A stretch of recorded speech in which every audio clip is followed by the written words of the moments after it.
The beasts of the black void. On the edge of the known universe, beyond the light of the last dying stars, there existed a small, ancient station orbiting a cold, dead planet.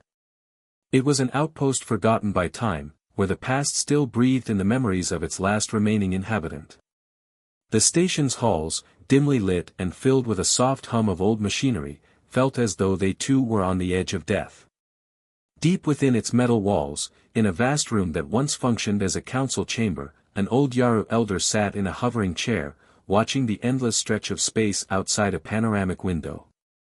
The elder's body, once proud and strong, was now frail. His once vibrant purple-scaled skin had faded to a pale, translucent lavender. The golden eyes that had once seen the rise and fall of empires were now dim but still glimmered with untold wisdom. His mind, though weary, was sharp, filled with memories of a time long forgotten by most of the galaxy. At his feet sat 3 young Yaru, his grandchildren, their small tails twitching with anticipation.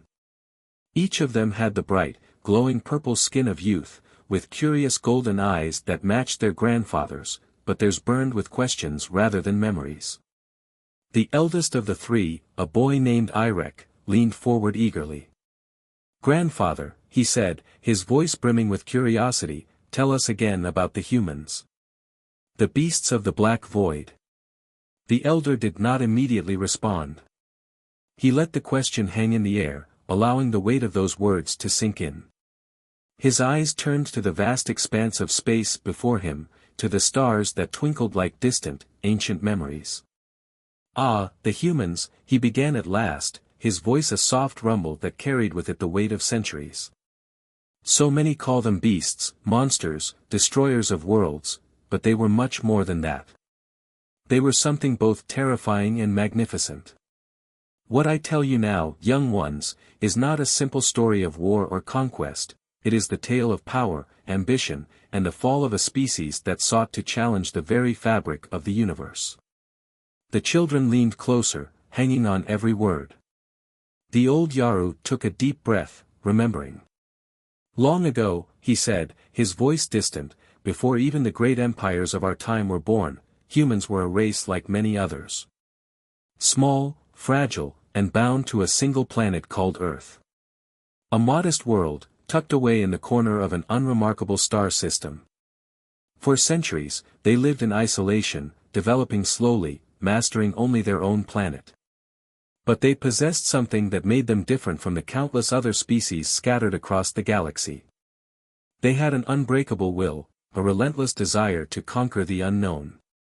As the elder spoke, his voice grew stronger, filled with both reverence and dread. It began slowly. They reached out into the stars with fragile machines, exploring their nearby worlds, and when they saw that they were not alone, they were not afraid. Instead, they embraced the galaxy. They were explorers first, then diplomats. They formed alliances, traded knowledge, and learned from the elder species of the galaxy. They built great fleets, colonized new worlds, and soon, their influence spread across the stars. The youngest grandchild, a girl named Selen, with wide, shimmering eyes, interrupted, "But grandfather, if they were explorers and friends, how did they become the beasts?" The elder closed his eyes for a moment, recalling the turning point that had sent the galaxy into chaos. "Ah, Selen, that is where their tale grows dark. For you see, power and peace cannot coexist forever. The humans had gained much, but in their quest for more, they encountered a challenge that would lead to their downfall. It all began with a small colony, a mining world on the edge of human space in a star system called Dracana 7. This system, you must understand, was rich beyond imagining. Its moons were laced with rare minerals and its gas giants held untold reserves of energy. The galaxy had never seen such wealth concentrated in one place. The children's eyes widened at the mention of the colony. They had heard of Dracana 7, but only in whispered stories. They knew that nothing there lived anymore.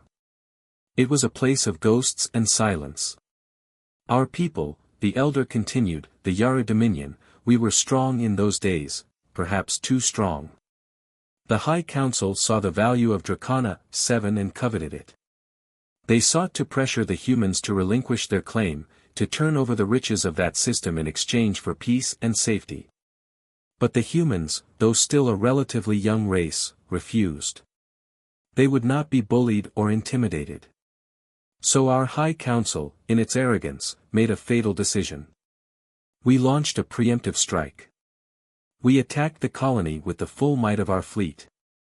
The eldest grandchild, Irek, clenched his fists. What happened, grandfather? Did they fight back?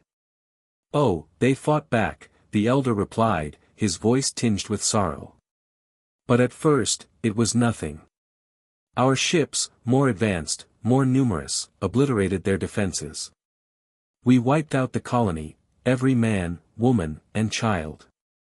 We believed we had won, that the humans would cower before us, that they would surrender Dracana 7 and the riches it promised. But we had underestimated them. In that moment, when we destroyed their colony, we did not just kill humans. We awakened something in them, a fury that the galaxy had never seen before. The elder's gaze grew distant, as if he could see across the void of time to the events that had transpired so long ago. His voice dropped to a whisper, filled with both awe and regret. The humans, he said slowly, were not like us.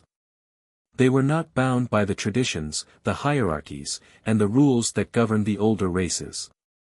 They were adaptable, relentless, and when they saw their own kind butchered on Dracana 7, something inside them snapped.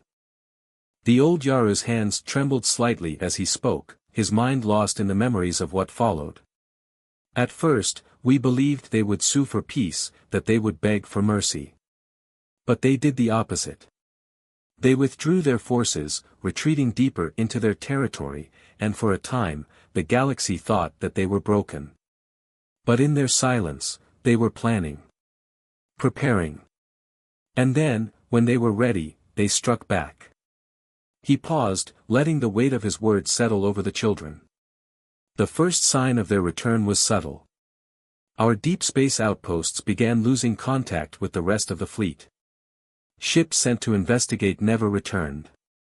Our intelligence divisions were baffled, there was no evidence of a fleet, no sign of movement on their borders. It was as if the humans had vanished. The middle grandchild, a boy named Nira, spoke up, his voice trembling. But how could they disappear like that? Where did they go? They went into the black void, the elder said, his eyes narrowing as he spoke those dreaded words. A region of space so vast and empty that not even light can escape it. It is a place of death, of nothingness. No one had ever ventured into the black void and returned. It was believed to be the edge of the universe, the place where the stars died and space itself ceased to exist.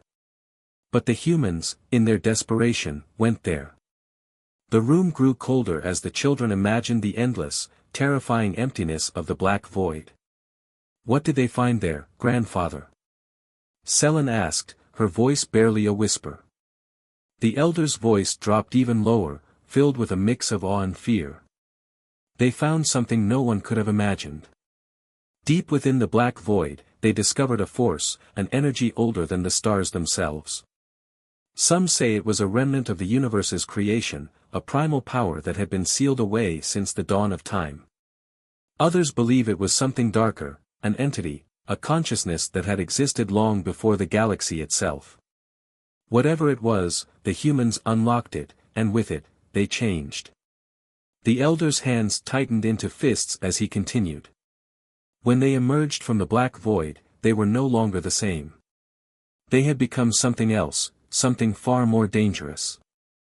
They had harnessed the energy of the void, learned to bend it to their will. They forged ships from the very darkness itself, weapons that could tear apart planets with a single shot. Their armies were no longer bound by the laws of time and space, they could appear anywhere, strike from nowhere, and vanish without a trace. The children were silent, their imaginations struggling to comprehend the sheer power the humans had gained. Irek, the eldest, asked the question that hung in the air. What did they do with this power, grandfather? Did they seek revenge? The elder nodded grimly. Oh, yes. They sought revenge. But it was more than that. The humans were no longer interested in merely defeating us or reclaiming their lost colony. They sought to dominate the galaxy, to impose their will on every species they encountered. They became conquerors, and with the power of the black void behind them, they were unstoppable. He took a deep breath, his voice trembling as he continued. Their fleets, now composed of ships made from the void itself, were impervious to our weapons. Our best technology, our most advanced warships, crumbled before them like dust. Entire star systems fell in days, their planets reduced to ashes. Civilizations that had existed for millennia were wiped out in mere moments. And all the while, the humans continued to grow stronger, their armies swelling with each victory. Selen, her voice shaking, asked, "But what happened to them? How did they stop?" The elder's expression darkened. They didn't stop. Not at first. For years, the galaxy burned under their onslaught. They became the very thing they had once feared, monsters, beasts that devoured everything in their path. But something was changing within them. The power they had unlocked, the energy of the black void, was not without cost. It began to twist them, corrupt them. Their bodies changed, became less human, more, something else. The elder leaned back in his hovering chair, his voice growing softer, more mournful. And so, after years and years of destruction, they suddenly stopped and disappeared. The room was silent, the children staring at their grandfather in stunned disbelief. The youngest, Selen, looked up at him with wide, tear-filled eyes. "But grandfather, if they were so powerful, why did they disappear? What happened to them?" The elder sighed, his eyes filled with both sorrow and wonder. "No one knows for certain, child. Some say they destroyed themselves in their madness, that their empire collapsed under the weight of its own corruption. Others believe they retreated back into the black void, where they wait, watching the galaxy from the shadows, biding their time. There are even those who claim that they have transcended their physical forms, becoming beings of pure energy, no longer bound by the laws of the universe." Irek, the eldest grandchild, his face pale with fear, asked, "But if they are still out there, will they come back?" The elder's gaze drifted back to the stars, or rather, the darkness between them. "Perhaps," he said quietly. "Perhaps one day they will return. And if they do, the galaxy will tremble once more. For the beasts of the black void are not gone. They are merely waiting." The children sat in silence, the weight of the story pressing down on them like the gravity of a black hole. The eldest, Irek, looked at his grandfather with a furrowed brow. "Grandfather, were they truly beasts? Or something worse?" The old Yaru's golden eyes softened, filled with both sadness and a hint of pride. "That, my dear, is for you to decide. Perhaps they were both, beasts and gods. Perhaps they are a warning to us all, a reminder of the dangers of unchecked power, of ambition without restraint.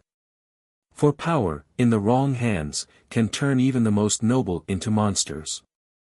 As the children sat in stunned silence, contemplating the fate of the humans, the old man turned his gaze back to the stars. Somewhere out there, in the cold, dark reaches of the black void, the beasts waited, patient and eternal. And though the galaxy had forgotten their name, it had not forgotten the terror they once wrought. And perhaps, one day, the beasts of the black void would return. The return of the beasts, a new awakening. Nira stood resolute on the bridge of his battlecruiser, Zathor, the dim lighting casting shadows over his violet-scaled skin. The hum of the ship's machinery was a constant reminder of their isolation in the vast emptiness of space. His golden eyes, sharp and seasoned, surveyed the void with a wariness born from years of combat and command. No longer the curious boy who listened to his grandfather's tales of ancient horrors, Nira had become a warrior and commander of the Yara Dominion fleet, tasked with defending his people against threats both new and ancient. Today, however, felt different. The Zathor had been in pursuit of a Xylem warship for days, a relentless hunt through the stars. The Xylong, a fierce race bent on galactic domination, had been attacking Yaru colonies with increasing frequency. Nira's mission was clear: track them down and neutralize the threat. But now, as the Xylong ship led them to the precipice of known space, it had vanished into the black void. Nira's tail flicked restlessly as he stared at the dark horizon stretching before them. The black void was a region spoken of in fearful whispers, a place where even light seemed to be consumed.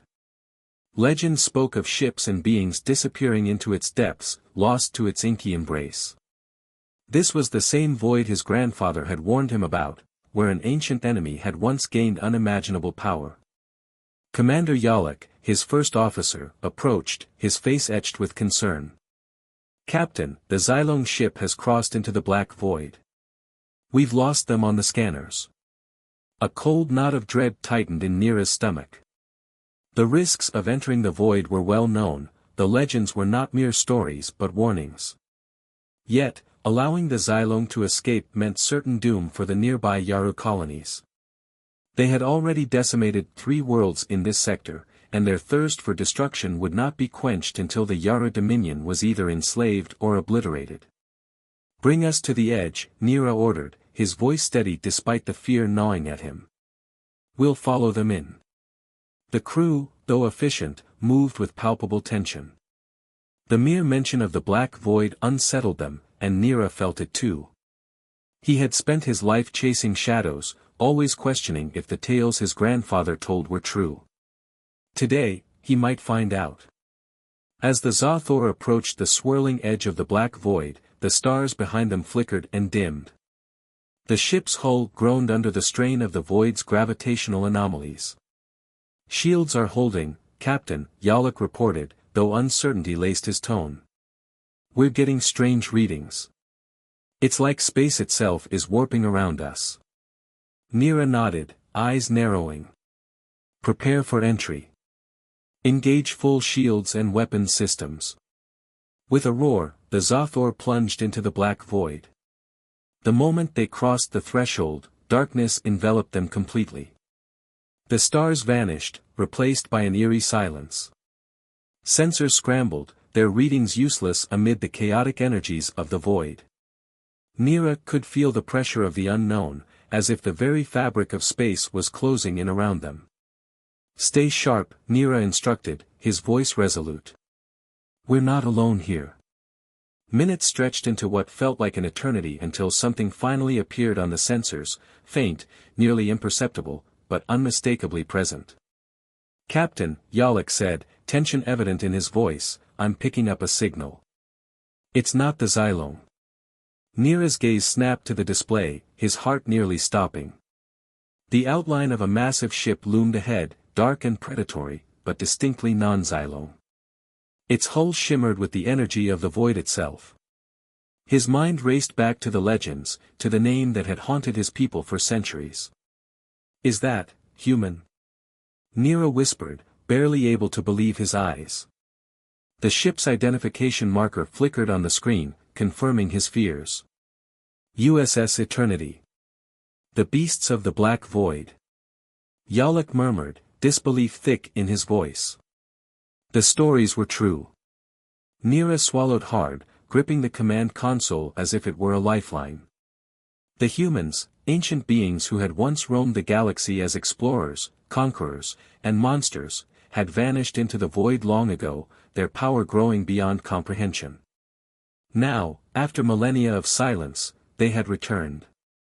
"Captain, we're being hailed," the communications officer said, her voice trembling. On screen, Nira commanded, trying to steady his racing heart. The view screen flickered to life, revealing a figure on the bridge of the USS Eternity. The being was humanoid but not entirely human. Its eyes were voids of darkness, and its body shimmered with the same energy that surrounded its ship, a fusion of flesh and void. "Yara vessel," the figure spoke, its voice calm yet brimming with latent power. "You have entered restricted space. This is the USS Eternity, patrolling the black void. State your intentions." Nira felt the weight of the moment pressing down on him. The legends had not prepared him for this. He had to remain composed. "We were pursuing a Xylome warship," Nira said, voice steady despite the terror swirling inside. "It fled into the black void. We mean no harm. We seek only to retrieve our target and leave." The figure studied him with inscrutable black eyes before responding. "The Xylome ship has been destroyed. They were warned, as you are now. Deactivate your systems and prepare for boarding, or you will be destroyed." The transmission ended abruptly, and the weapons of the USS Eternity powered up. Nira's heart pounded as the massive silhouette of the USS Eternity loomed over the Zathor. The transmission echoed in his mind, "Deactivate your systems and prepare for boarding, or you will be destroyed." He had little choice but to comply. The tails of the beasts of the Black Void were now manifesting before him in the form of this ominous warship and its inscrutable crew. "Captain, all systems are offline," Yalak reported, tension evident. "We're defenseless." Nira nodded, struggling to maintain his composure. "Remain calm. We don't know their intentions yet." Moments later, the Zathor shuddered as something attached to its hull. The crew exchanged anxious glances as the boarding corridor engaged. 5 figures emerged from the airlock, their presence sending shivers through the crew. Clad in black armor with helmets that mirrored the void, they were tall and imposing.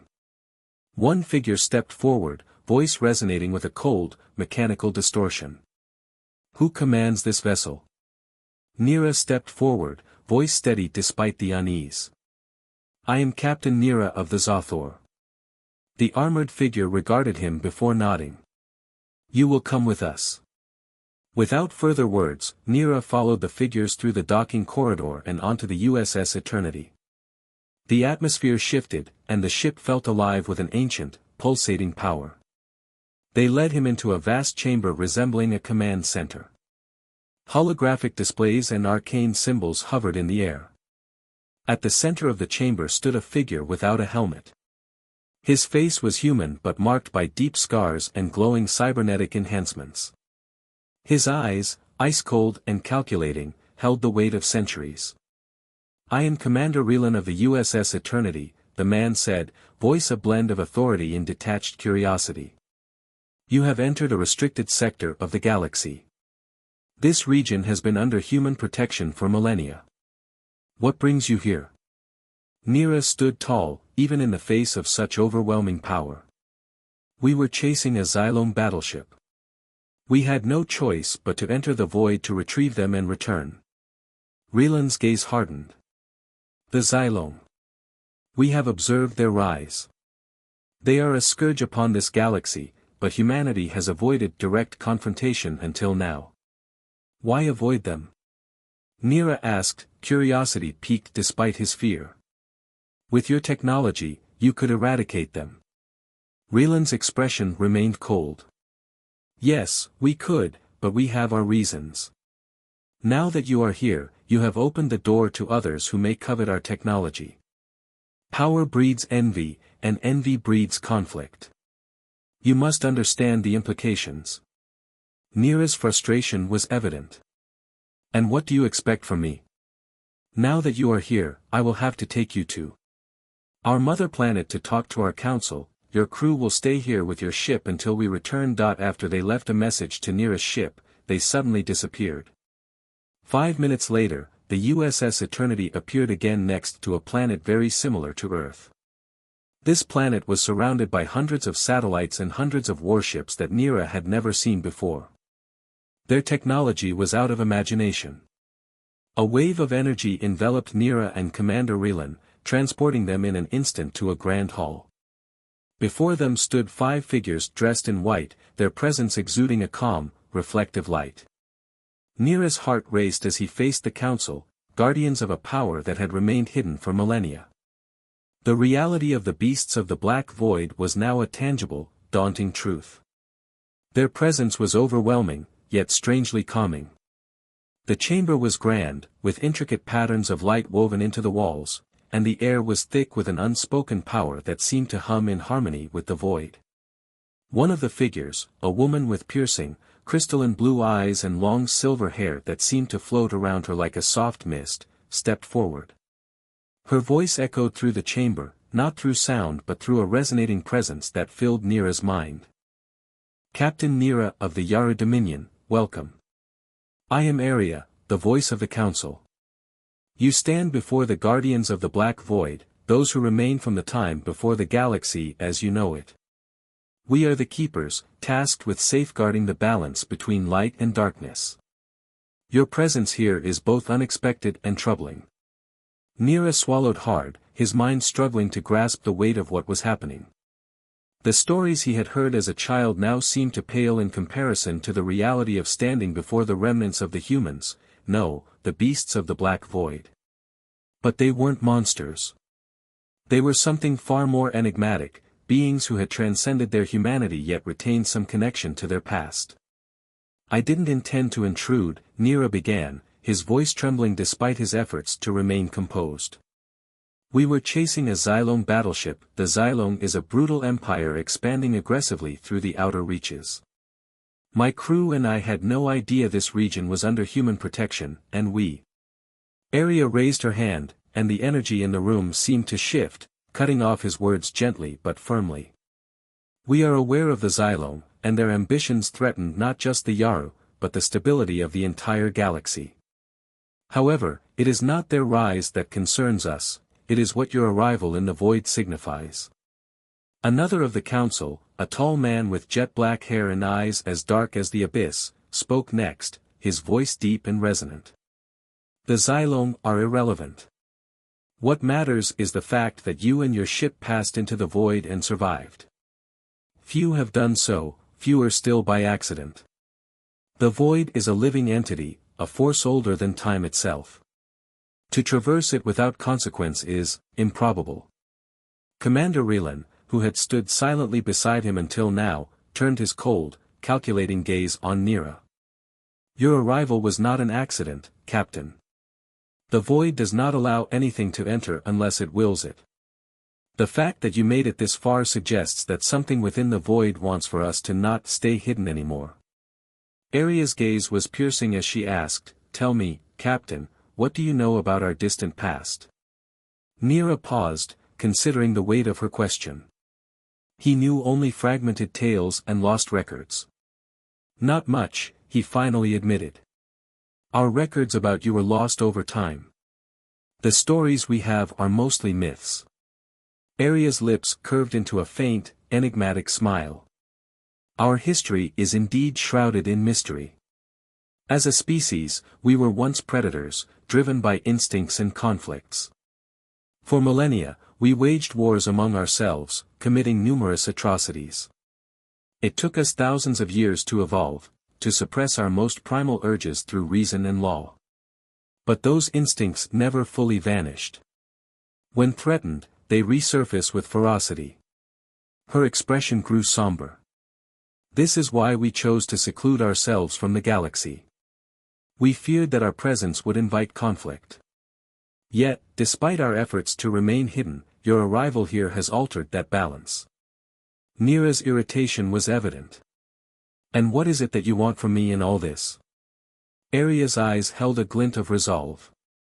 "Your arrival has unintentionally opened the door to others who will cover our technology. Power breeds envy, and envy breeds conflict.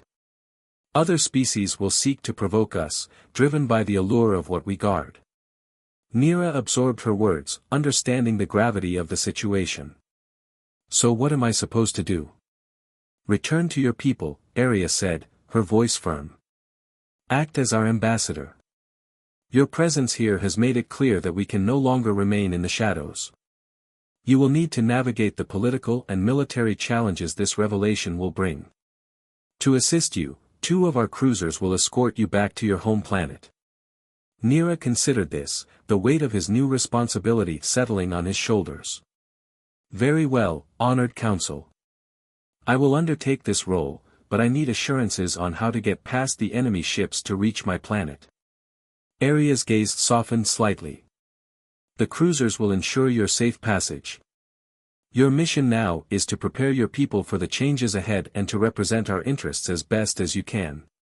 A short while later, a momentous scene unfolded. A Yarrow battlecruiser, flanked by two imposing cruisers of Terran design, ships that had once been feared across the galaxy, emerged from the black void. The sight was both awe-inspiring and ominous. The formidable silhouette of the Yarrow vessel, now accompanied by the powerful Terran escorts, cut a striking figure against the backdrop of stars. As the trio of ships exited the darkness, their combined presence sent a ripple through the galaxy, a visual proclamation that the beasts of the black void had reawakened. The image of these legendary ships returning to known space was a harbinger of a new era, signaling to all that the ancient powers had stirred from their long slumber. The galaxy watched, breathless and apprehensive, as the dark shadow of the void receded, revealing the heralds of a forgotten epoch's resurgence.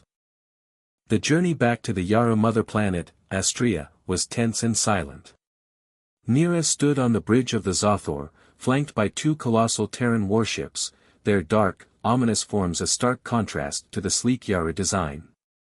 The sight of these ancient, powerful vessels escorting him home filled him with unease.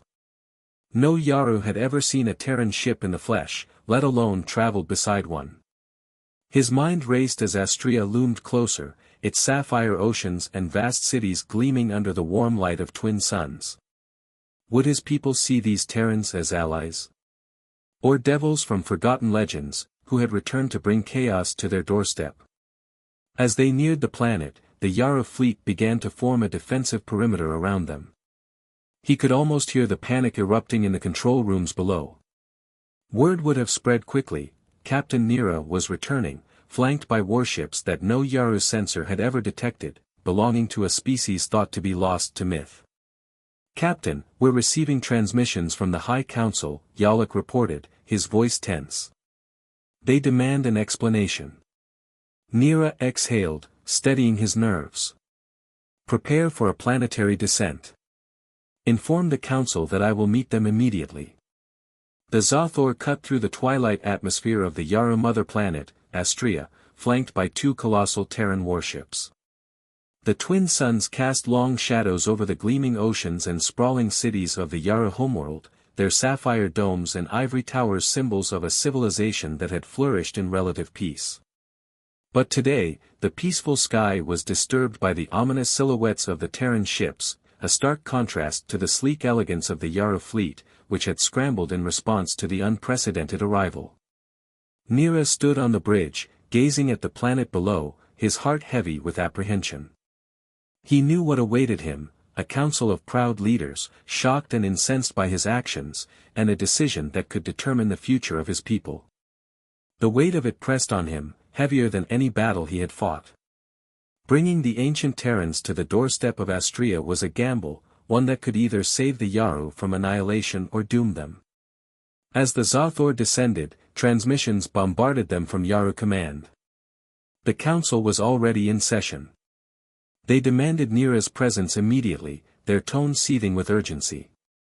He straightened his uniform, mentally preparing himself for the storm of indignation that was sure to follow. The ship docked at the council hall's private spaceport, and Nira disembarked alone, walking down the long platform toward the towering Hall of Light. The structure was a masterpiece of crystalline architecture, its walls shimmering with patterns of luminescent energy. Normally, it was a place of calm reflection, but today, it felt foreboding, like a fortress of judgment. He entered the grand chamber, its circular layout designed to ensure that no single voice could dominate the others. The 12 members of the High Council sat on elevated thrones, their expressions ranging from concern to outright fury. Above them, a vast dome of transparent crystal let the light of Astrea's twin suns bathe the room, but the warmth did little to alleviate the chill in the air. At the center stood Counselor Selana, the council's most influential member. Her violet skin shimmered faintly in the sunlight, her golden eyes burning with an intensity that matched the flames of the stars. She wasted no time with formalities. "Nira," she began, her voice cold and cutting. "You stand before us today not as a commander returning victorious from battle, but as one who has brought an ancient menace to our very doorstep. The Terrans, the beasts of the black void. Have you lost your mind?" Her words hung in the air, sharp and unforgiving. The rest of the council remained silent, but their gazes bore down on Nira like the weight of an entire civilization's fear. The Yaru people had long told stories of the Terrans, beings who had once wielded godlike power, their thirst for conquest and destruction unmatched. For millennia, they had been feared as monsters, their sudden disappearance into the black void a mysterious blessing. Nira bowed his head briefly in deference, but when he looked up, his golden eyes were steady and resolute. "I understand your fear, Counselor Selana. I would not have made this choice lightly. But we are not dealing with myths or ancient terrors. The Terrans have evolved, and they are no longer the monsters our ancestors fought." Counselor Renath, an older, more conservative figure with silver-flecked scales and deep lines etched into his face, leaned forward. His voice was heavy with skepticism. "And you expect us to believe that, Nira? That these beings, who once set entire worlds ablaze, have simply changed? Do you truly believe they have returned to us out of benevolence?" Nira could feel the intensity of their scrutiny, but he refused to falter. He took a deep breath and chose his words carefully. "No, I do not believe they are benevolent, Counselor Renath. But they are not here to destroy us. They revealed themselves because of the Xylong threat. The Xylong know of the Void's power, and they are coming for it. The Terrans seek to maintain the balance, to prevent that power from falling into the wrong hands." Counselor Vaila, the pragmatic voice of reason among the group, spoke next. Her piercing green eyes were locked onto Nira, probing for any sign of weakness. "You speak of balance, Captain, but what balance can there be when we ally ourselves with such dangerous creatures? The Terrans may not wish to destroy us today, but what guarantee do we have that they won't turn on us when it suits them?" Nira stepped forward, the tension in his shoulders clear as he addressed her directly. "I understand the danger, Counselor Vaila. I truly do. But we have been isolated for too long. The galaxy is changing, and the Xylong are at the forefront of that change. They have already destroyed 3 of our colonies. Do we wait until they come for Astria?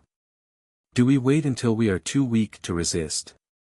Solana's fists clenched on the arms of her throne. "And so you bring the devils to our door instead?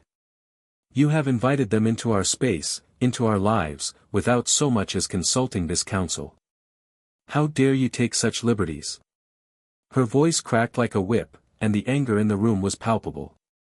The council members murmured their agreement, and Nira could feel the pressure mounting. But he could not afford to back down. "I took action because I had no choice." Nira's voice rang out, clear and unwavering. "The Xylong fled into the black void. I pursued them because I had a duty to protect our people. It was in the void that I encountered the Terrans, and they saved us. They destroyed the Xylong ship and revealed their presence, not as conquerors, but as guardians of the void. If we refuse to engage with them, we risk more than our independence, we risk annihilation." The room fell into a tense silence. The council members exchanged wary glances, the weight of Nira's words pressing down on them. Counselor Vaila's expression softened slightly, though her eyes remained wary. "And what exactly do the Terrans want in return for their assistance?" she asked, her voice measured. "They want to ensure the balance of power remains intact," Nira replied, his tone resolute. "They seek to prevent anyone, Xylong, Yaru, or otherwise, from exploiting the Void's energy. Their interest is in maintaining order, not domination. They've chosen isolation for millennia to avoid conflict. But now, the Xylong threaten to destabilize that balance, and the Terrans cannot afford to remain hidden any longer." Renath leaned back in his chair, his expression one of bitter resignation. "You paint them as protectors, Nira, but history tells us otherwise. The Yara Dominion has thrived without interference from these beings. What you ask of us now is to place our trust in devils." Nira's jaw tightened. "And if we do nothing, Counselor Renath?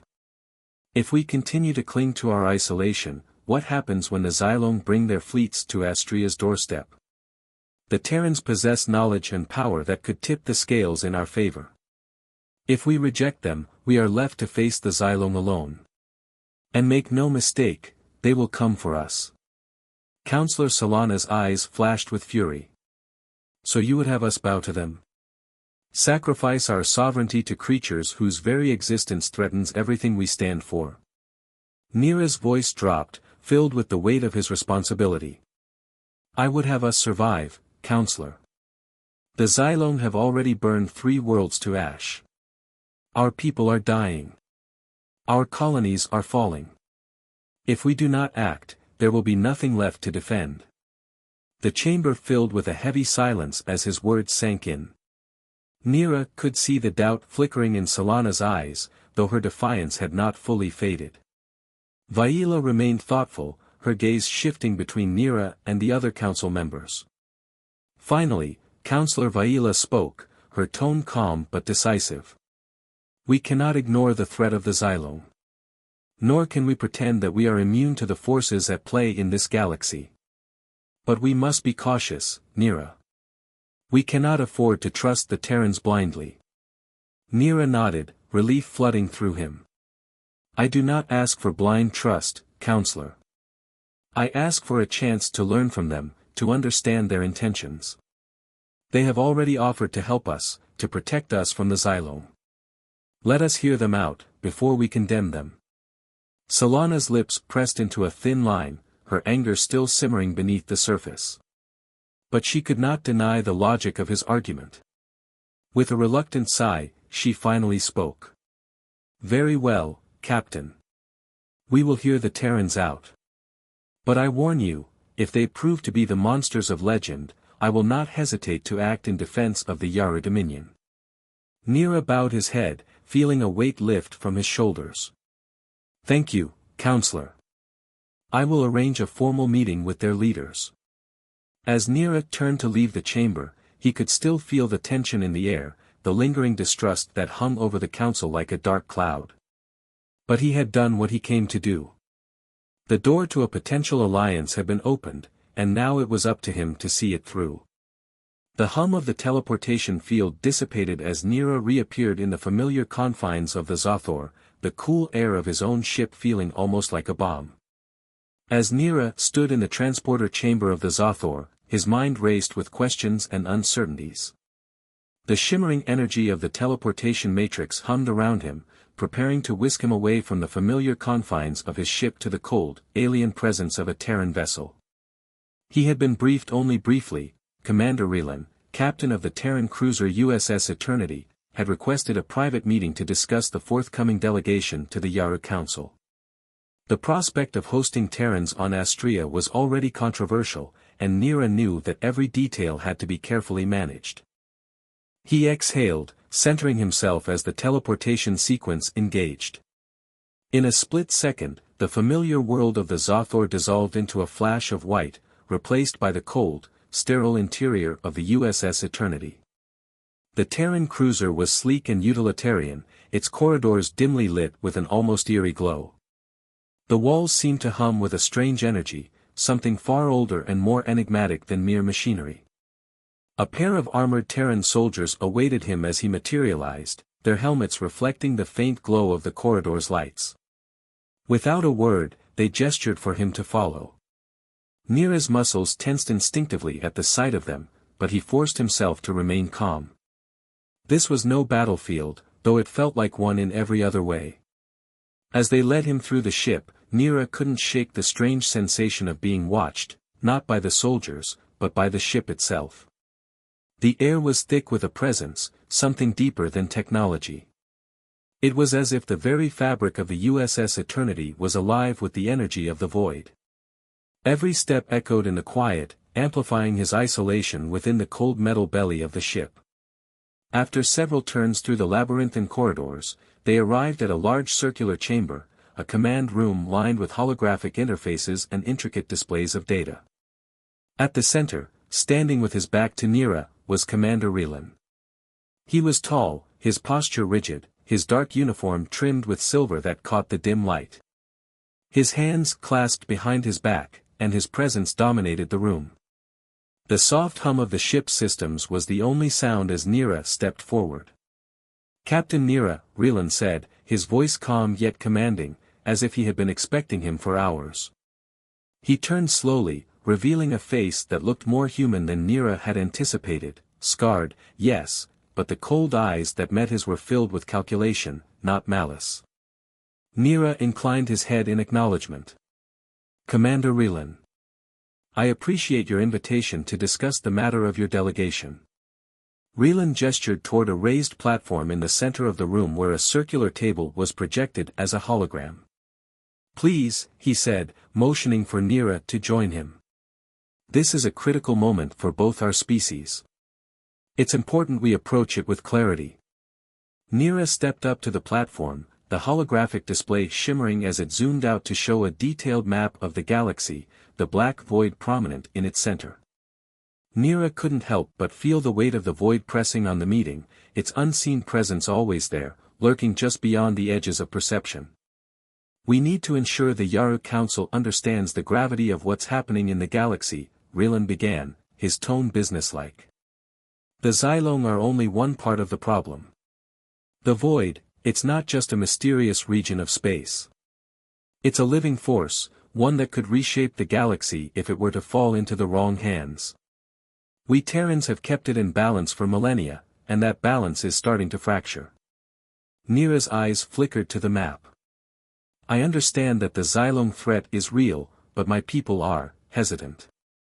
The Yaru have feared the void for generations. They see your people as part of that darkness." Rylan nodded, his expression unreadable. "They are right to fear the void. It is not something to be trifled with, and neither are we. But we are not here as conquerors, Captain. We have evolved beyond the empire we once were. The Yaru must understand that our interest is in preservation, not power." "You say that," Nira replied, his voice careful. "But my people will need more than assurances. They need to see your intentions clearly. If they believe your delegation represents a return to the old days of Terran expansionism, they will reject you outright. And with that rejection may come war." Rylan's lips thinned slightly, the first real crack in his otherwise stoic demeanor. "That's why this meeting is so important. We will send our best diplomats, those who can represent the new Terran order. But you must help us make them understand. The Council needs to see that this isn't about domination. It's about survival, yours, ours, and the galaxy's." Nira studied Rylan closely. There was no trace of arrogance in his words, no hint of the condescension Nira had half expected from the ancient Terran race. The commander spoke with the conviction of someone who knew too well the horrors that awaited them all if they failed. "Who will you be sending to represent the Terran delegation?" Nira asked, shifting the conversation to the details he needed to take back to the council. "Ambassador Lyra Callis will lead the delegation," Rylan replied. "She is one of the highest-ranking diplomats in our order." The skies over Astria were clear, a shimmering gradient of sapphire and gold as the twin suns rose in perfect harmony. On the ground, the sprawling Yaru capital gleamed like a jewel, its crystalline towers reaching toward the heavens, catching the light and refracting it into dazzling arrays of color. Yet, for all its beauty, the planet's surface was gripped by an underlying tension. In high orbit, the Yaru fleet was on full alert. Dozens of sleek, ivory-hulled battlecruisers and agile frigates held position, their weapon systems primed and ready. Each ship gleamed under the pale sunlight, forming an elegant but formidable barrier around the planet. Their sensors reached deep into space, tracking every anomaly, every fluctuation in the vast cosmic sea. The people of Astria had been told of the Terran delegation's impending arrival, and the anticipation was palpable, tinged with both awe and fear. Suddenly, the comms channels crackled to life. Incoming vessels detected on the edge of planetary space, the Yaru control officers reported in unison, their voices tense but steady. Every eye in the control rooms focused on the data streaming in, energy signatures, gravitational disturbances, faint ripples that could only be the result of ships emerging from the dark embrace of faster-than-light travel. Then, without warning, they appeared. Three massive vessels materialized at the edge of the system, as though they had been carved from the fabric of space itself. The USS Eternity led the formation, its dark hull a looming shadow against the backdrop of stars. It was a behemoth of a ship, larger than any Yaru craft by far. Its sleek, predatory design evoked a sense of ancient power, long, angular, and devoid of the delicate grace of Yaru architecture. The Eternity seemed to drink in the light, its hull shimmering faintly with the otherworldly energy of the void. Flanking it were two smaller but equally menacing cruisers, their matte-black exteriors reflecting no light, as if they were part of the void itself.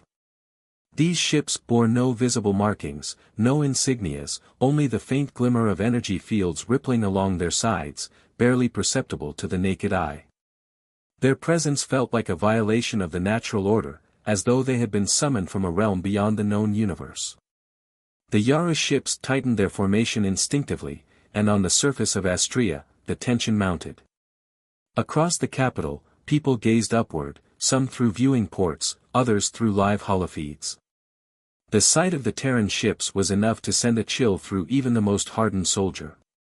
For millennia, the Terrans had been little more than legend, spoken of in whispers, feared as beings from a forgotten time.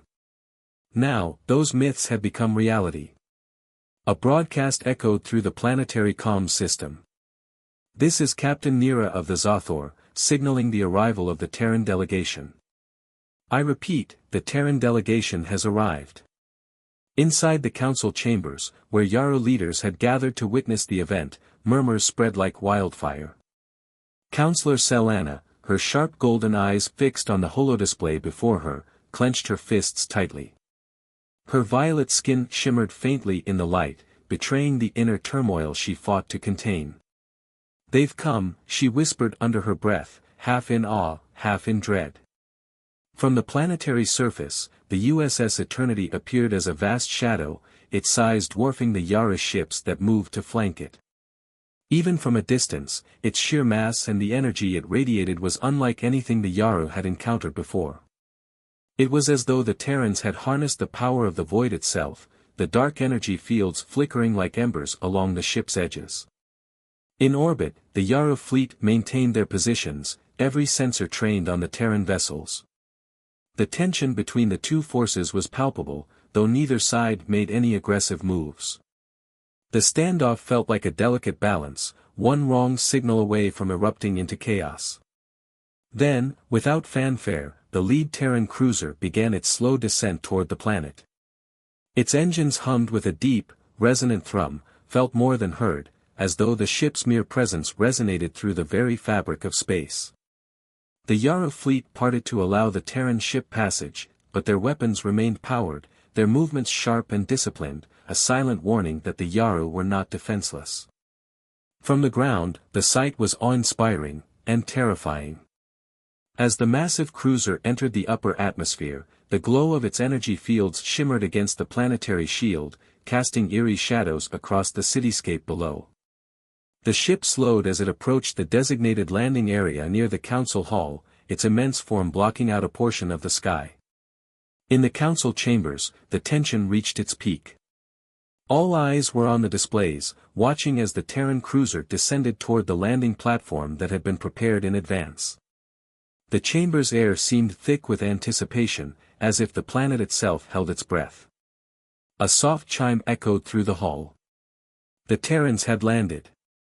Counselor Selana stood, her expression unreadable but her body taut with barely contained emotion. "It begins," she said quietly, though her voice carried throughout the room. Outside, the Terran ship settled into place with a grace that belied its size. There was a long pause as the ramp extended from the vessel's belly, touching down onto the smooth stone of the landing pad. For a few moments, the world seemed to stand still. Then, the doors of the Terran cruiser opened with a soft hiss, and the delegation emerged.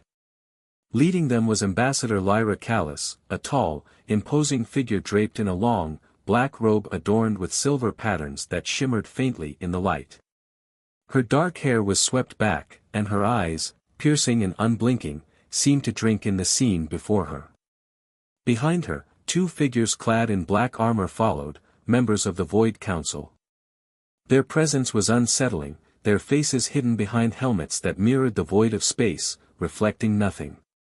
As the delegation moved toward the council hall, there was no sound except the soft echo of their footsteps against the stone.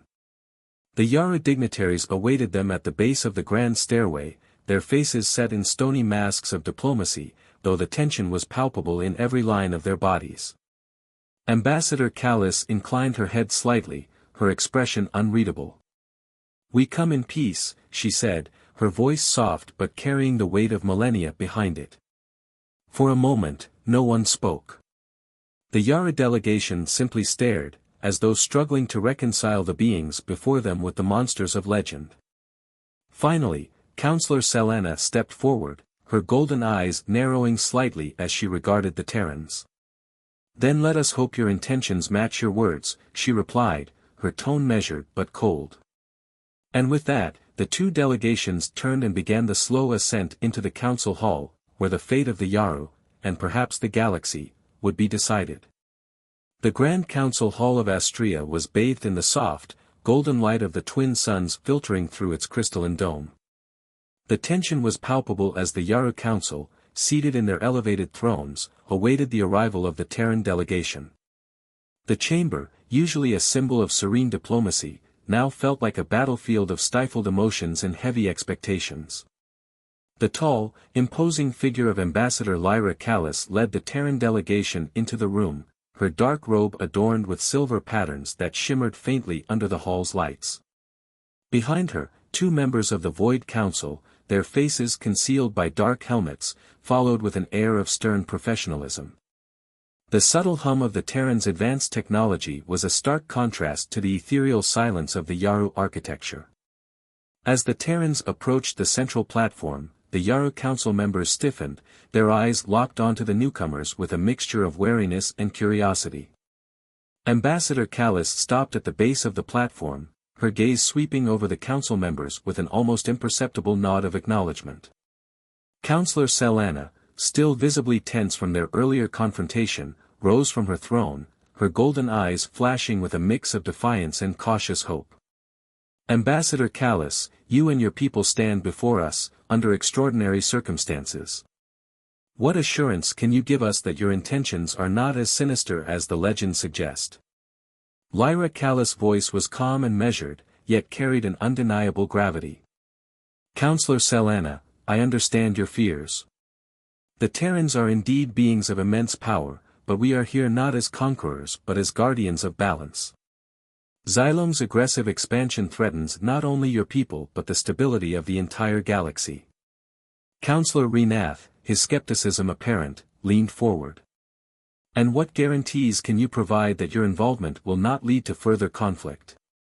The Xylome are a known threat, but how do we trust that your presence will not bring new dangers?" Ambassador Callis maintained her composure, her eyes steady. "Our goal is simple, to ensure the Xylome are brought to the negotiating table. We have no interest in domination or conflict. We seek only to stabilize the situation before it spirals out of control.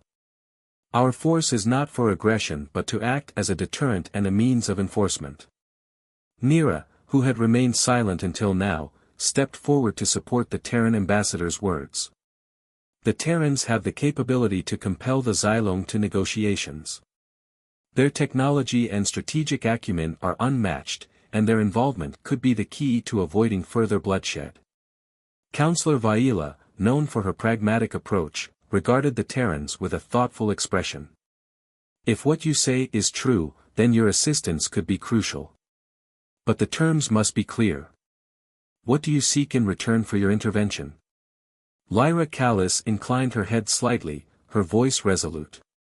"We seek no more than to see the balance restored and the threat of the Xylome contained. However, we do require that your people collaborate with us in this endeavor, sharing intelligence and resources to ensure the Xylome's compliance." Solana's gaze remained piercing, but there was a flicker of understanding in her eyes. "And if we agree to this, what assurance do we have that the Terrans will honor their commitment and not exploit the situation for their own ends?" Lyra Callis met Solana's gaze unwaveringly. Our interest is in maintaining the galaxy's stability, not in exploiting it. We are prepared to establish a formal accord, one that will define our roles and ensure mutual respect. The Terrans are bound by our own codes of conduct, just as you are by yours." The room fell into a contemplative silence. The council members exchanged looks of wary consensus. Finally, Councillor Selena spoke, her voice carrying the weight of decision. "Very well. If your intention is to stabilize the galaxy and bring the Xylong to the negotiating table, we will accept your assistance under these terms. We shall draft an accord to outline the specifics of our cooperation." Nira felt a wave of relief wash over him as the chamber's atmosphere shifted from hostility to cautious cooperation. The Terrans had been granted a chance to prove their intentions, and now the complex dance of diplomacy would begin in earnest. With a nod of acknowledgement, Ambassador Callis and her delegation moved to a side chamber to begin the formal discussions with the Yaru representatives.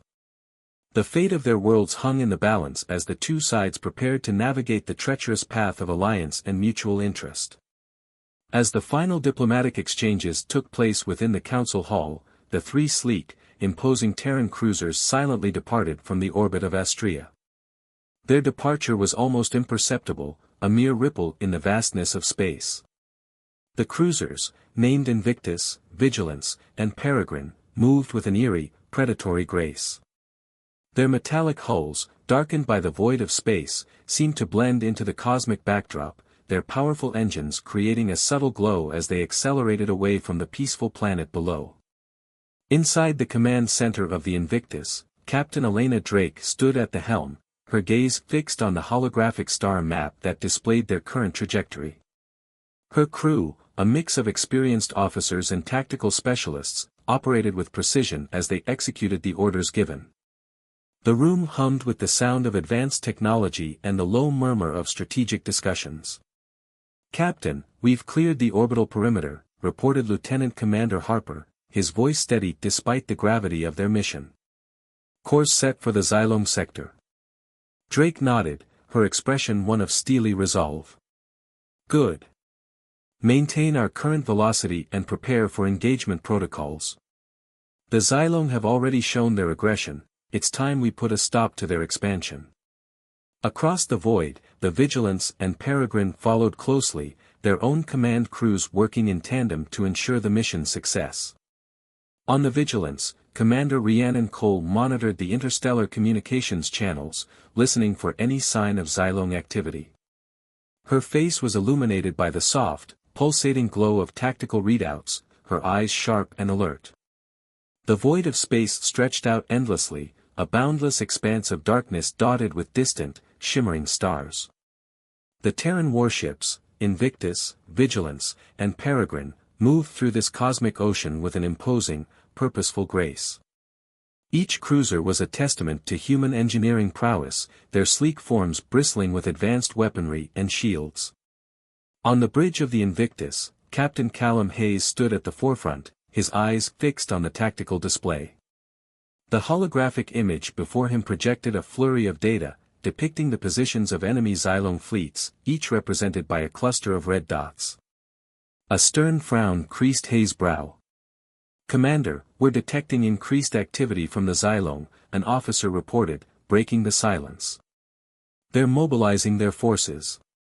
Hayes' expression hardened into a grim smile. "Good. Then it's time to meet them head-on. No more waiting. Helm, set a course for the Xylong fleet." "Aye, sir." Setting course, the helm officer responded, her hands deftly maneuvering the controls. On the Peregrine, Captain Elena Drake was already preparing her crew for battle. Lieutenant J. Matthews, stationed at the weapons control console, adjusted the targeting systems with practiced precision. The screens before him displayed a live feed of the enemy formations. "Weapons systems are fully operational, Captain. We're ready to engage at your command," Matthews announced, his voice steady and focused. Drake took a deep breath, her gaze sweeping over her crew. "Remember, our mission is to force the Xylong to the negotiating table. We're here to demonstrate our strength and secure a peaceful resolution, not to annihilate them. Our objective is to compel them, not to destroy. The Terran warships formed a precise tactical formation, their advanced sensors probing the Xylong territory. As the ships approached their target, the cold silence of space was interrupted by the distant hum of their engines. The vast expanse between the Terran fleet and the Xylong was filled with a palpable tension. The first sign of the impending confrontation came when the Invictus's sensors detected multiple Xylong fleets approaching. Their ships, though numerous, were significantly outclassed. The Xylong formations attempted to regroup, but the Terran cruisers had already begun their assault. "Target the nearest Xylong fleets," Captain Hayes ordered, his voice resolute. "Prepare for full engagement." On the Vigilance, Commander Rhiannon Cole issued her own orders. "Maintain pressure. We need to demonstrate our capability to the Xylong command. No escape for their fleets." The crew sprang into action, the ship's targeting systems locking onto the enemy fleets with lethal accuracy. Plasma torpedoes were loaded into the launchers, and the energy weapons hummed with restrained power. As the order was given, the Invictus unleashed a torrent of plasma torpedoes, their paths illuminating the dark expanse with bright streaks of light. The first wave of torpedoes struck the Xylong fleets with devastating effect. The enemy ships, caught off guard by the speed and ferocity of the attack, scrambled to activate their defensive systems. But the Terran weapons were already overwhelming. Plasma torpedoes punched through Xylong shields, their explosive force tearing apart hulls and creating spectacular bursts of fiery debris. Captain Drake watched through the bridge viewport of the Peregrine as the battle unfolded. "Lieutenant Matthews, engage with energy beams. We need to maximize the impact." Matthews quickly adjusted the targeting systems, and the Peregrine's pulse cannons roared to life. Each beam cut through the vacuum of space with precision, ripping into the Xylong ships. The enemy vessels that managed to evade the plasma torpedoes were no match for the concentrated fire from the Terran cruisers. The Xylong ships exploded in bright, violent flashes, their remains scattering across the battlefield. The Vigilance, with its advanced rapid-fire pulse lasers, joined the assault. The lasers lashed out in a relentless barrage, carving through Xylong ships and leaving them as smoldering wrecks. The once proud Xylong fleets were dismantled with clinical efficiency. The Xylong command, in a desperate attempt to salvage their forces, attempted to regroup and launch counterattacks. But their efforts were futile against the coordinated might of the Terran fleet. The Xylong ships that tried to flee were met with a hail of laser fire from the Peregrine's fighter squadrons. The agile fighters maneuvered through the chaos, their energy weapons ensuring that no Xylong vessel escaped the conflict. The battlefield, once teeming with the frenetic movement of enemy fleets, became a scene of utter devastation. The Terran cruisers, their weapon systems still primed and ready, surveyed the wreckage with cold detachment. The remnants of the Xylong fleets drifted in space, their numbers decimated. Captain Hayes turned to his crew, satisfaction evident in his voice. "Prepare a transmission to the Xylong High Command. It's time to force their hand." The Invictus transmitted a secure signal to the Xylong High Command. The message was clear and uncompromising: "This is Captain Hayes of the Terran cruiser Invictus. We have demonstrated our superior firepower and defeated your fleets. You are to cease all hostilities and attend negotiations for a peace settlement. Failure to comply will result in further action." The response from the Xylong High Command was swift. The once bold defiance in their messages was replaced by a tone of urgent capitulation. Faced with the undeniable power of the Terran fleet and the utter destruction of their forces, the Xylong agreed to cease hostilities and enter into negotiations. As the transmission ended, the stars resumed their quiet vigil. The Terran warships, victorious and unscathed, maintained their position. The battlefield, now littered with debris, bore witness to the Terran resolve. The stage was set for the next phase of their mission, negotiations that would determine the future of countless worlds. Captain Drake stood on the bridge of the Peregrine, her gaze fixed on the remnants of the battle. "Prepare for the negotiation phase. We've made our point.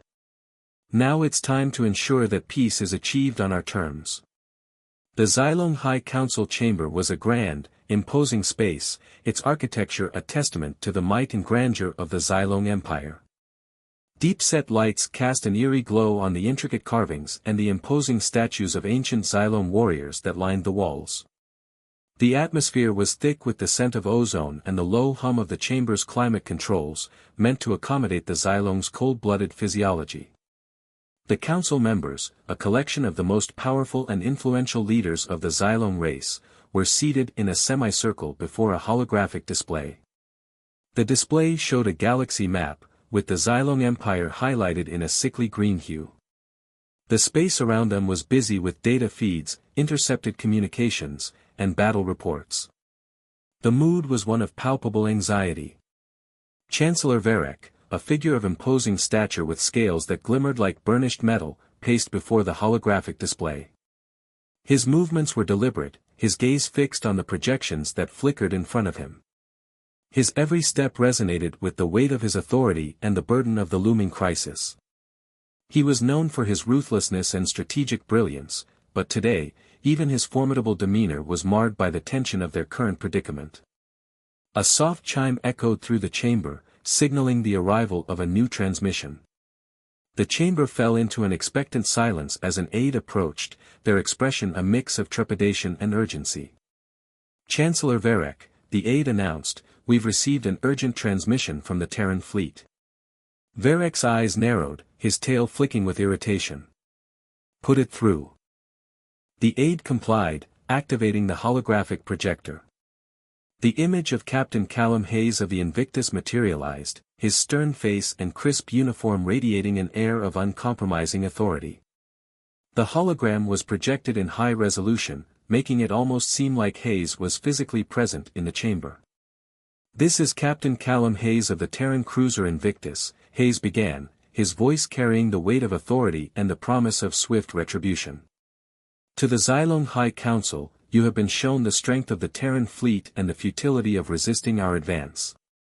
Your entire flotilla has been destroyed. We have systematically dismantled your military capabilities and demonstrated the consequences of continued aggression." The council members exchanged alarmed glances. Varek's usually composed face was now a mask of disbelief. His eyes locked onto Hayes's image as if willing it to disappear, but the reality of the situation was undeniable. "We have imposed our will upon your forces," Hayes continued, his voice steady and unyielding. "You are to cease all hostilities and attend negotiations on the planet Astria. The galaxy's powers will be present to discuss the terms of your surrender and the future of your empire. Non-compliance will result in further punitive action." The transmission ended abruptly, leaving a heavy silence in its wake. The holographic image of Hayes dissolved, leaving only the stark reality of the message behind.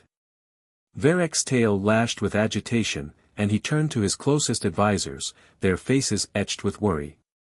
"Destroyed, entirely."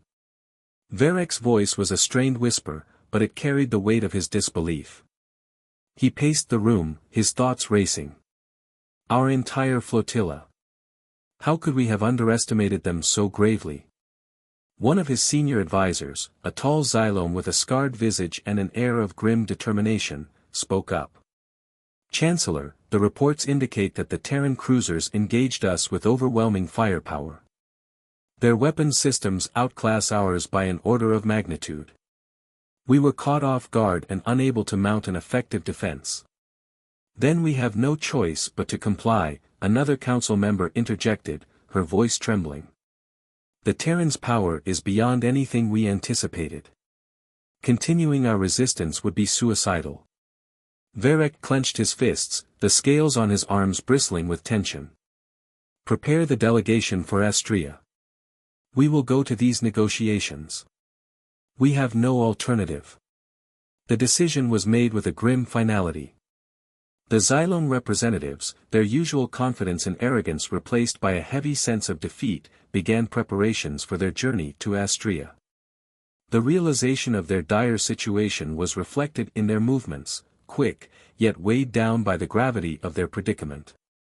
The scene shifted to Astrea, a planet renowned for its diplomatic significance and serene beauty. Orbiting the planet were the Terran cruisers, their powerful silhouettes casting shadows over the tranquil surface. The Invictus, Peregrine, and Vigilance formed a formidable presence in orbit, their advanced technology and weapon systems a stark reminder of the Terrans' overwhelming might. The planetary surface was a stark contrast to the tension above.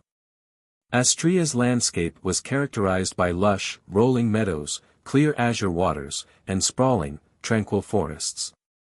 The negotiation hall was a grand structure designed to reflect both the planet's natural beauty and the solemnity of the discussions to come. Its architecture was a blend of elegance and functionality, with high ceilings, expansive windows, and an array of diplomatic symbols from across the galaxy.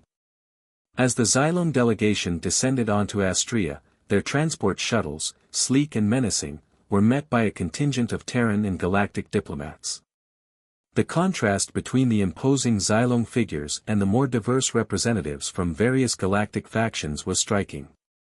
The Xylon, with their scales and reptilian features, stood out against the backdrop of the serene planet and the diplomatic entourage.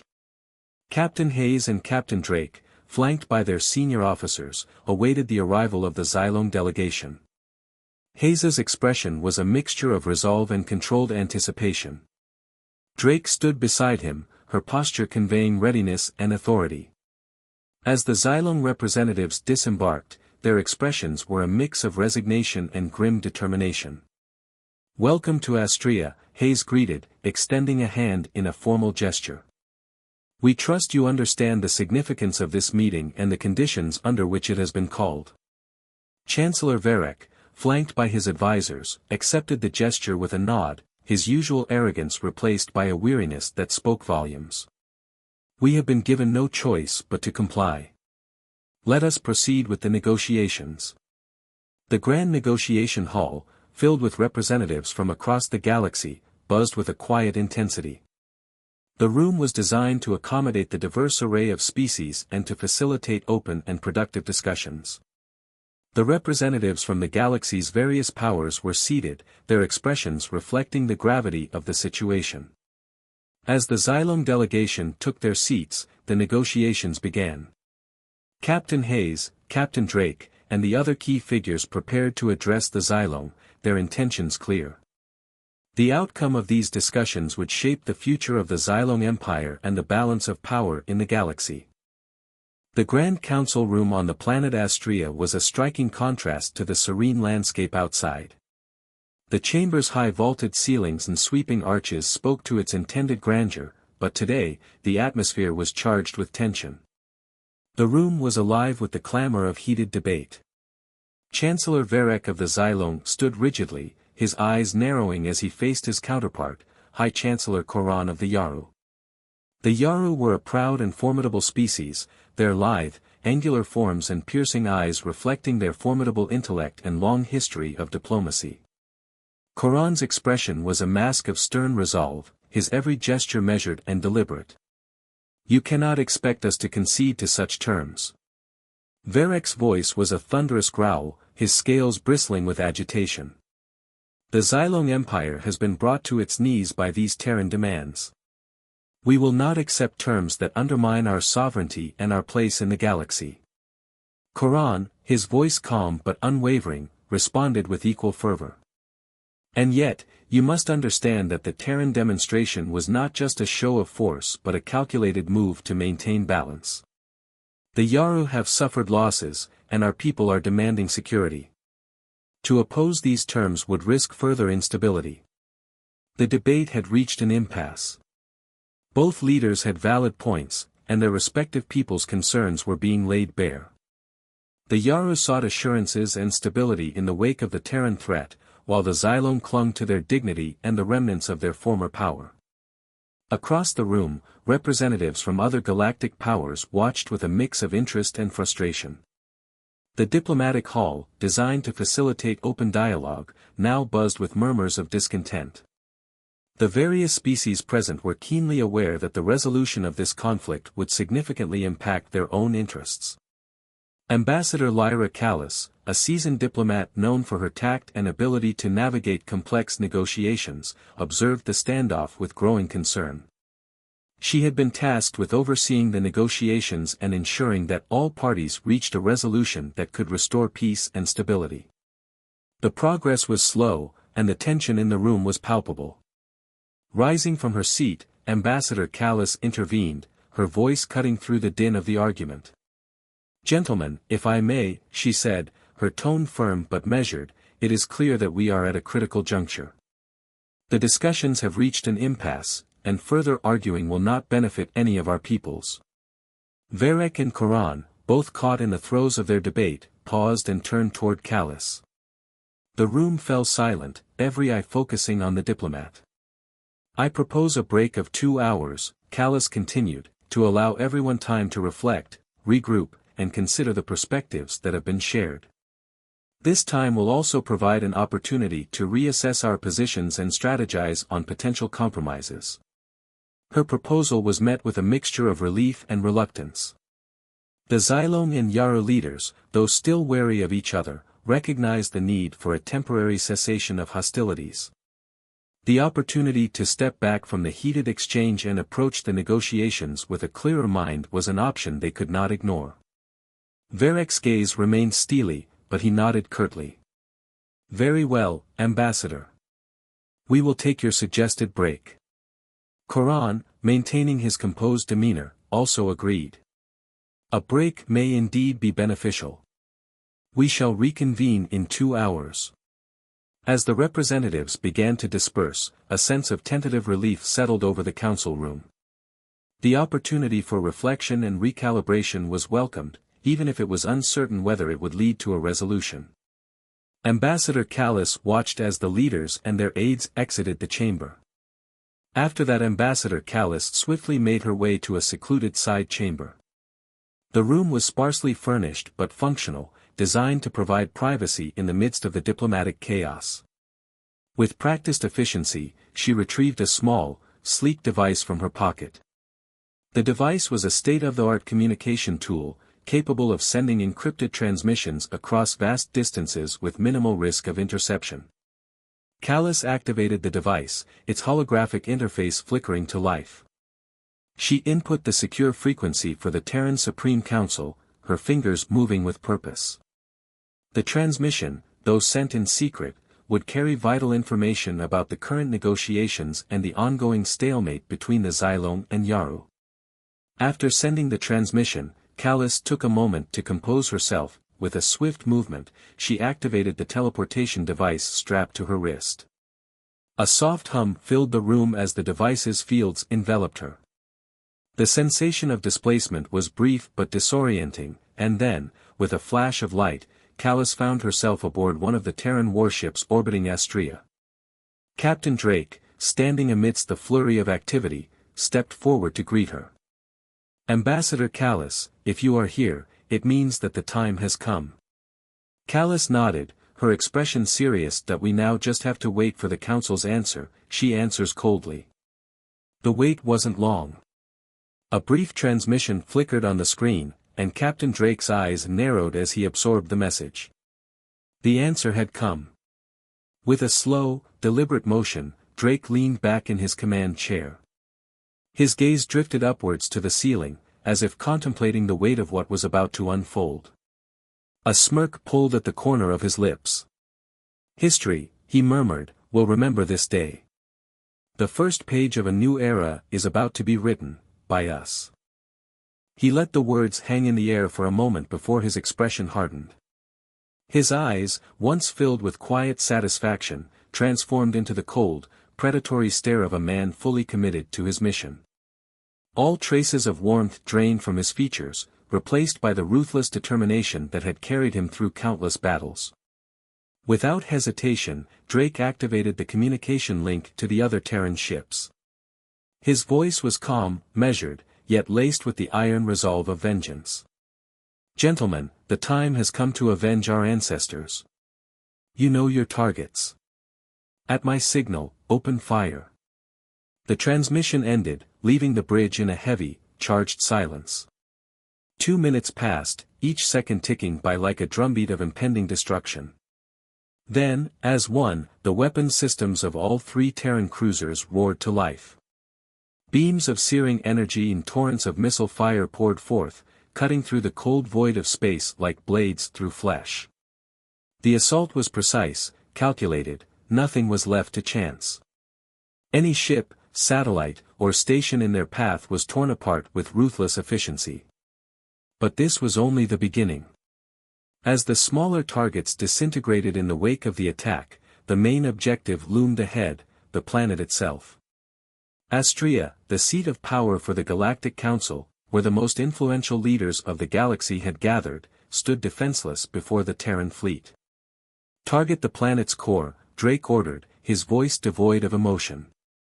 In unison, the three ships focused their most devastating weaponry on the planet. A single, massive beam of energy erupted from the lead cruiser, piercing Astrea's atmosphere with pinpoint accuracy. It drove deep into the planet's crust, pushing through layers of rock and molten core until it reached the very heart of the world. For a moment, nothing happened. Then, the planet began to tremble. A cataclysmic explosion followed, so powerful that it tore the planet apart from within. The surface buckled, cracks of molten lava stretching across the continents as pieces of Astrea broke away, scattering into space.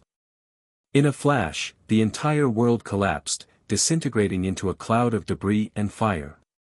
There was no time for anyone to comprehend what had just happened. In the blink of an eye, the most powerful leaders in the galaxy, along with their most formidable fleets, were wiped from existence. The political center of the galaxy, and the balance of power it once represented, vanished in a single, devastating moment. On the bridge of the Vigilant, Captain Drake watched as the destruction unfolded before him. His eyes remained cold, his expression unchanged.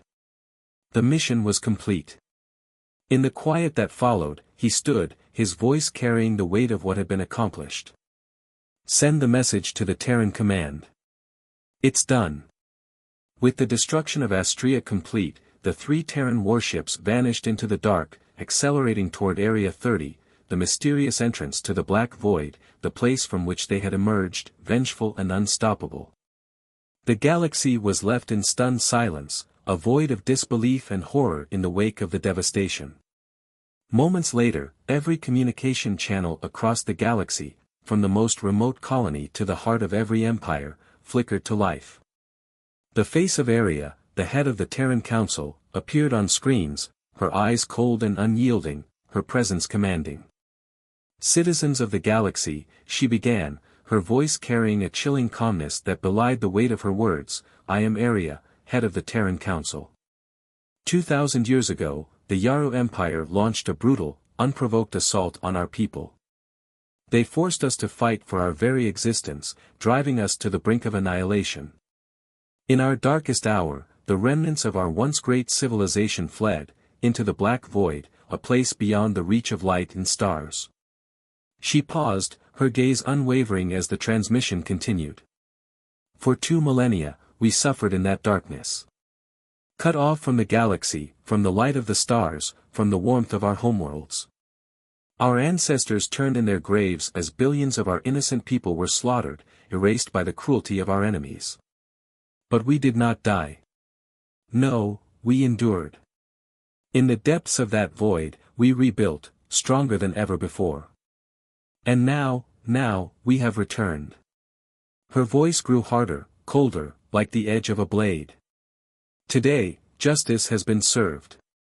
The planet Astrea, the heart of the galactic powers, has been destroyed.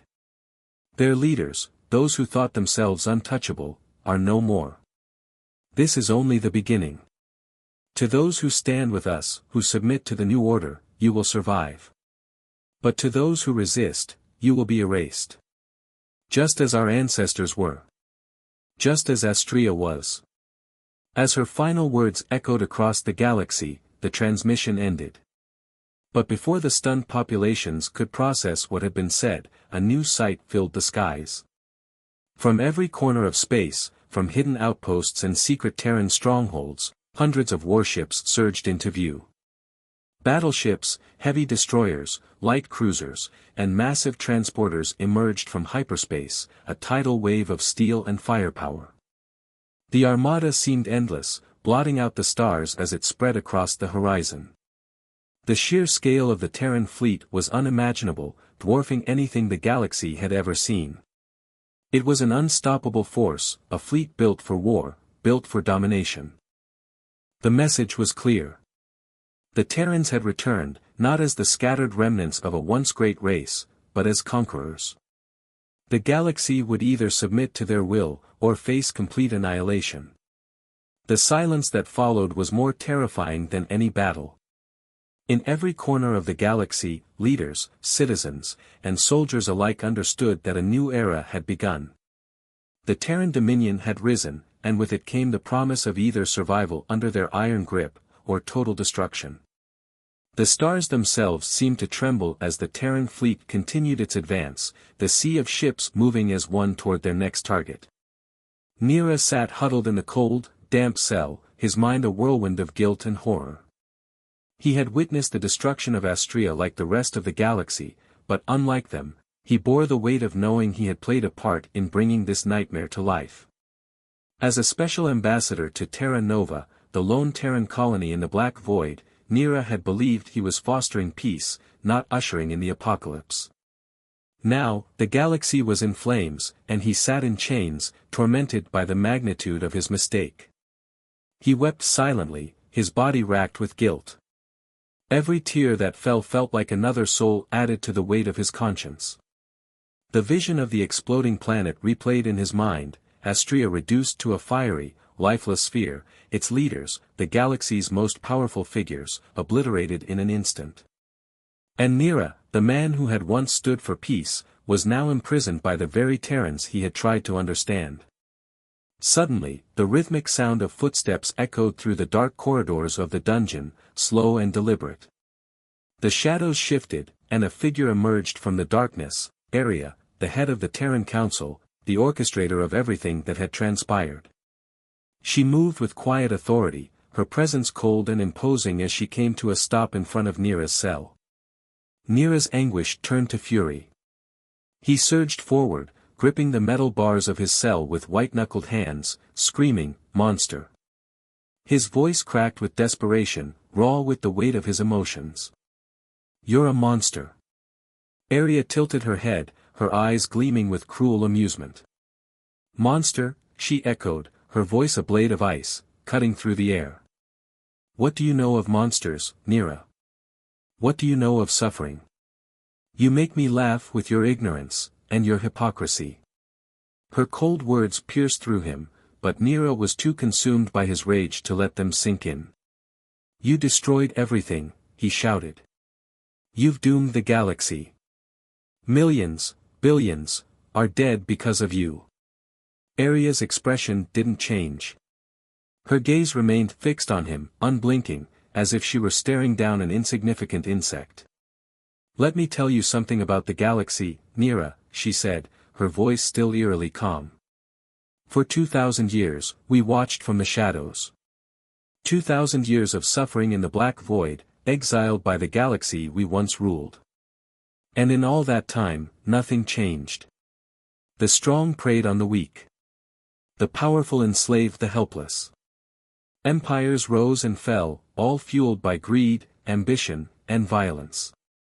And yet," she continued, her voice darkening, "you and the rest of the galaxy dared to paint us as the monsters. You spread stories about us, legends of corruption, brutality, tyranny, all to make yourselves feel righteous. To convince yourselves that you were better, more civilized. But you are no different." Nira's grip on the bars tightened. "You're still murderers," he spat. "You killed billions, innocents, all for your so-called justice." Aria's lips curled into a faint smile. "Innocents?" She laughed, a hollow, joyless sound. "What empire has ever been built without blood? What peace has ever been achieved without sacrifice? You call us monsters for wielding the sword, yet you forget that every throne, every alliance, was forged in the fires of war. The only difference between us and your so-called noble powers is that we've embraced the truth. She took a step closer to the bars, her eyes gleaming with cold malice. And now, let me tell you the real truth, the one you and your kind never understood. 2,000 years ago, when we stopped our conquests, it wasn't because of the corruption or decay you invented in your stories. No, we were commanded to stop. The black void itself, a force you cannot even begin to comprehend, controlled us. It ordered us to retreat, to vanish into the darkness. For 2 millennia, we struggled, trying to free ourselves from its grip. Our scientists worked tirelessly, and finally, we broke free. But it wasn't until you arrived that we knew our experiments had succeeded. Neera's heart pounded in his chest. What are you saying? Arya's smile vanished, her gaze turning hard as stone. I'm saying that it was your arrival that triggered our freedom. You were the catalyst for everything that followed. You were the wrong man in the wrong place, Neera. But don't flatter yourself. You were just a tool. The galaxy's fate was sealed long before you stepped foot on Terra Nova. Neera's fury reignited. You still slaughtered countless lives. You talk about peace, but all you've brought is death. Arya's eyes narrowed, a flicker of disdain crossing her features. All empires are built on death, Neera. All civilizations are born from conquest, forged in blood. The galaxy has always been ruled by chaos, by war. But true peace, lasting peace, can only be achieved under one banner, with one ruler. That is what we've learned in our time of exile. And that is what we will bring to the galaxy. Order. Control. Unity. Under Terran rule, there will be no more chaos. No more petty empires. Just one power, one leader. And peace will reign. Without another word, she turned and walked away, her footsteps echoing down the corridor once more. Neera collapsed back against the wall of his cell, trembling with helplessness. Her words echoed in his mind, and as much as he wanted to scream against them, he knew one thing: the galaxy would never be the same again. After the Terran fleet unleashed its full fury on Astria, the galaxy trembled. The destruction of the Council, the obliteration of its most powerful leaders, sent shockwaves through every corner of known space. One by one, the remaining factions fell before the unstoppable Terran war machine. With their superior technology, unparalleled military strategy, and ruthless efficiency, the Terran forces spread like wildfire, leaving nothing but submission in their wake. The Xylone, Yaru, and all other races who had once vied for control of the galaxy were brought to their knees. Entire fleets were vaporized in mere moments, planetary defenses that had stood for centuries crumbled under the relentless assault. Desperation reigned, but resistance proved futile. Those who dared to defy the Terrans were wiped from existence without hesitation or mercy. For every race that had sought dominance, the price of their ambition was now paid in blood. Billions perished, soldiers and civilians alike, whole worlds reduced to ash in the face of the Terran onslaught.